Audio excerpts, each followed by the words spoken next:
Hello friends, आप सभी का स्वागत है आपके अपने यूट्यूब चैनल कानूनी बात में। फ्रेंड्स, थंबनेल देख के आप लोगों को पता चल गया होगा कि आज का ये वीडियो लोक अदालत में ट्रैफिक चालान को सेटलमेंट करने के बारे में जो सवाल हैं उनके बारे में है। तो फ्रेंड्स, बिना वीडियो में देरी किए आज हम जानते हैं कि जो हमारे मेन सवाल हैं कि जो एक व्यक्ति होता है, कोर्ट में जाता है अपने लोक अदालत के चालान को सेटल कराने के लिए, तो उसके मन में कुछ सारे सवाल रहते हैं जो कि कमेंट्स और मैसेज के जरिए बार बार रिपीट करके पूछा जाता रहता है। तो आज उन सारे सवालों का जवाब हम देते हैं बहुत ही फटाफट, ताकि आप लोगों को सारे डाउट्स क्लियर हो जाए। तो फ्रेंड्स, ये कॉमन क्वेश्चन है कि सबसे पहला कि लोक अदालत कब लग रही है। तो फ्रेंड्स, 2024 में पहली नेशनल लोक अदालत जो लग रही है 9 मार्च 2024 को लग रही है। फ्रेंड्स, इसके बाद एक लोगों का सवाल आता है कि लोक अदालत के लिए जो टोकन जनरेट होगा वो टोकन कब जनरेट होगा। तो फ्रेंड्स, लोक अदालत में जो टोकन जनरेट करना है उसकी डेट आ चुकी है। उसकी डेट है 5 मार्च 2024। 5 मार्च 2024 को सुबह 10 बजे से टोकन जनरेट होने शुरू हो जाएंगे। फ्रेंड्स, इसके बाद एक सवाल आता है कि एक गाड़ी में कि कितने चालान जो है हम टोकन जनरेट कर सकते हैं। तो फ्रेंड्स, आप लोग अपनी एक गाड़ी के हर एक आरसी पे, मान लीजिए आपके पास 2 गाड़ियां हैं, तो सभी आरसी पे आप मैक्सिमम 5 चालान के टोकन आप जनरेट कर सकते हैं। 5 से कम है तो जितने हैं वो सारे आ जाएंगे, और 5 से ज़्यादा है तो सिर्फ और सिर्फ 5 ही चालान सेटल हो पाएंगे। इसके बाद एक सवाल आता है कि हमारे जो चालान है ये कब तक के चालान सेटल होंगे। तो 9 मार्च 2024 की जो लोक अदालत लग रही है उसमें सिर्फ 30 नवंबर 2023 तक के जो चालान हैं उन्हीं चालान के टोकन जनरेट होंगे। जो 30 नवंबर 2023 के बाद के चालान हैं वो इस लोक अदालत में नहीं लिए जाएंगे, वो फिर अगले लोक अदालत में लिए जाएंगे। फ्रेंड्स, इसके बाद एक सवाल आता है कि क्या सभी को टोकन मिल जाता है। तो इसका जवाब है जी नहीं, सभी को टोकन नहीं मिल पाता है। टोकन की एक लिमिट होती है, जैसा कि इस बार 1,80,000 टोकन के लिमिट रखी गई है। 1,80,000 चालान जो है सेटल होंगे, उससे ज़्यादा नहीं हो पाएंगे।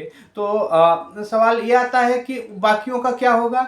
तो जिन लोगों का टोकन में नाम आ गया है वो तो कर सकते हैं, बाकी लोग जो है नेक्स्ट लोक अदालत में अपना ट्राई कर सकते हैं। फ्रेंड्स, इसके बाद एक सवाल आता है कि क्या मेरी गाड़ी दिल्ली की है और मेरा चालान यूपी में, हरियाणा में, जैसा कि नोएडा या फिर गुड़गांव में कट गया है, तो उसका चालान मैं सेटल कर सकता हूं।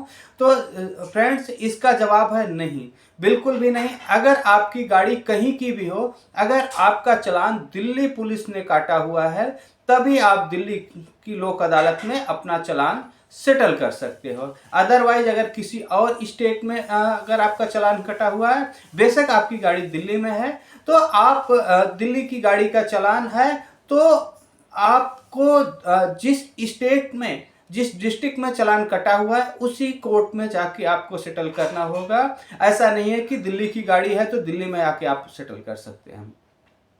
इसके अलावा अगर मान लीजिए आपकी गाड़ी जो है यूपी की, हरियाणा, राजस्थान किसी और जगह की है और आपका चालान दिल्ली में कटा हुआ है, तो उन गाड़ियों का चालान दिल्ली में सेटलमेंट होगा। ठीक है, तो ये चीज़ क्लियर हो गई कि ये गाड़ी नंबर से नहीं मतलब है, बल्कि मतलब ये है कि चालान कहाँ पे कटा होगा। क्या ऑल इंडिया सभी जगह के टोकन जनरेट होते हैं? जी नहीं, सिर्फ और सिर्फ अभी जो टोकन जनरेट करने की फैसिलिटी है वो सिर्फ और सिर्फ दिल्ली के लिए है। बाकी राज्यों में ऑनलाइन टोकन जनरेट करने का सिस्टम नहीं है। उसके लिए आपको अपने डिस्ट्रिक्ट के लोकल एडवोकेट साहब से जाके आपको मिलना पड़ेगा। वो वहाँ पे ऑफलाइन प्रोसीजर होता है जिसमें आपको उसके लिए जानकारी मिलेगी।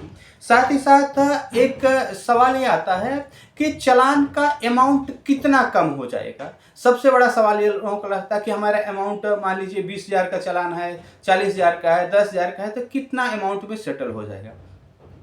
फ्रेंड्स, इसका कोई लिमिट नहीं है, इसके बारे में कोई भी ऐसी गाइडलाइन नहीं है कि कितने अमाउंट का चालान है तो कितने में सेटलमेंट होगा। ये person to person, case to case और जज साहब के ऊपर डिपेंड करता है कि कितना अमाउंट उस पर माफ होगा। लेकिन ये है कि लोक अदालत में बहुत ही कम अमाउंट में चालान सेटलमेंट हो जाता है। ये आपका 10% अमाउंट भी हो सकता है, 20% भी हो सकता है, 30% भी हो सकता है। किसी केस में ऐसा भी हो सकता है कि पूरा का पूरा चालान माफ हो सकता है।